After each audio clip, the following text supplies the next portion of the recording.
से live bulletin हम आपके लिए लेकर आए हैं। इस वक्त की सबसे बड़ी खबर पर हम नजर डाल देंगे। आपको बता दें, जहां एक तरफ कल प्रधानमंत्री नरेंद्र मोदी ने हुंकार भरी, तो वहीं आज ये बड़ी खबर है कि मालदा से टीएमसी ने अपना उम्मीदवार बदल दिया है। इस वक्त की ये सबसे बड़ी खबर।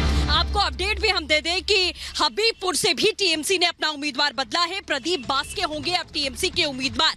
तो बीजेपी की सूची जारी हुई उसके बाद से ही जिस तरीके का घमासान देखने को मिला और कैंडिडेट्स को लेकर एक तरफ अफरा तफरी का माहौल अब बढ़ता हुआ दिखाई दे रहा है। कैंडिडेट्स को बदला जा रहा है। अपने आप में बड़ा सवाल है कि क्या टीएमसी के सामने बड़ी चुनौती मालदा से बीजेपी की रही, इसीलिए ये उम्मीदवारों का चयन एक बार फिर से बदला गया है। अनुपमा हमारी सहयोगी हमारे साथ कोलकाता से लगातार बनी हुई है। कोलकाता, मालदा में कुल 12 विधानसभा है और लगातार हमने तस्वीर देखी है कि मालदा में कांग्रेस का दबदबा रहा है। हालांकि बीजेपी ने भरपूर कोशिश की है, सीएम योगी आदित्यनाथ भी वहां पहुंचे थे, लेकिन टीएमसी की तरफ से उम्मीदवार का बदलना क्या कहता है समीकरण? अनुपमा। बिल्कुल सृष्टि, देखिए अगर शुरुआत से आप देखें तो देखिए आपको याद होगा जिस वक्त टीएमसी की तरफ से उम्मीदवारों की लिस्ट जारी की गई थी, ठीक उसके अगले दिन हमने देखा था, या तक कि अगले दिन क्या उसी शाम की आप बात कर लीजिए, आपको याद होगा कि कितने उम्मीदवार ऐसे थे जिन्होंने साफ तौर पर कहा था कि हमारा टिकट काट दिया गया, जबकि हमें भरोसा दिलाया गया था। उसके बाद प्रदर्शन हुआ था, ममता बनर्जी के घर के बाहर पोस्टर जलाए गए थे, टायर जलाए गए थे। उम्मीदवारों का साफ तौर पर यह कह रहा था कि हमें भरोसा दिया गया था और उसके बाद हमारा टिकट काट दिया गया।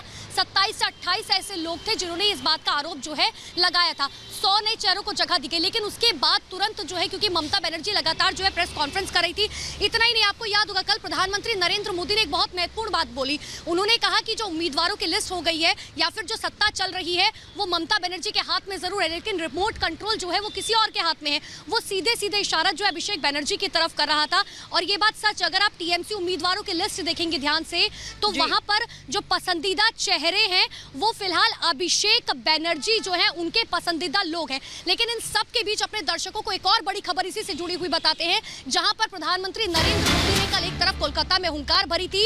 18 मार्च को एक बार फिर से प्रधानमंत्री नरेंद्र मोदी जो है पुरुलिया में रैली करने जा रहे हैं। ये बड़ी खबर इस वक्त की अपने दर्शकों को बता दें, प्रधानमंत्री नरेंद्र मोदी एक बार फिर से पश्चिम बंगाल की धरती पर लौटेंगे, एक बार फिर से हुंकार भरेंगे, ममता बनर्जी को ललकार देते हुए जो है नजर आएंगे। लगातार इस खबर पर हमारी नजर बनी हुई है। ग्राउंड रिपोर्ट आपको दिखा रहे कि आखिर पश्चिम बंगाल की जनता क्या कुछ कहती है। सृष्टि लगातार हमारे साथ बनी हुई है। सृष्टि, आपने कई जगहों का दौरा किया, बंगाल के कोने कोने में आप गई हैं। मालदा की बात करें, मिदनापुर की बात करें, पुरुलिया की बात करें, अब खुद प्रधानमंत्री नरेंद्र मोदी पुरुलिया जा रहे हैं।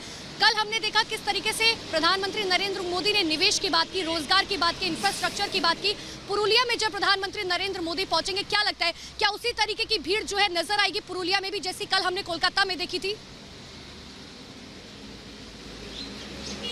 बिल्कुल जाहिर तौर पर अनुपमा, देखिए अभी ये शुरुआत हम कह सकते हैं। इससे पहले जो तमाम कार्यक्रम हुए प्रधानमंत्री के, उसमें लगातार उन्होंने योजनाओं को लॉन्च किया, लगातार जनता से बातचीत की, लेकिन अब फुली चुनावी कैंपेनिंग करने पर प्रधानमंत्री नरेंद्र मोदी उतर चुके हैं। क्योंकि बीजेपी का जो सबसे बड़ा चेहरा अगर पूरे देश में रहा है तो प्रधानमंत्री नरेंद्र मोदी का रहा है। हालांकि सवाल लगातार उठते रहे बंगाल में कि यहाँ पर सीएम का चेहरा कौन होगा, वो चेहरा बीजेपी कब बताएगी, लेकिन अभी तक प्रधानमंत्री नरेंद्र मोदी ही प्रमुख चेहरा बंगाल का बने हुए हैं। और पुरुलिया में रैली यहां पर आयोजित होनी है। आपको मैं ये भी बता दूं कि आगे भी मैं आपको बता दूं कि प्रधानमंत्री इसी तरीके से रैलियां करेंगे और बंगाल की जनता से मुखातिब होंगे और जनता से ही वो सवाल पूछते हैं। और ममता बनर्जी को कल भी जैसे उन्होंने कहा कि दीदी सुन ले कि ये बंगाल की जनता यानी कि बंगाली ही आपको जवाब दे रहा है। एक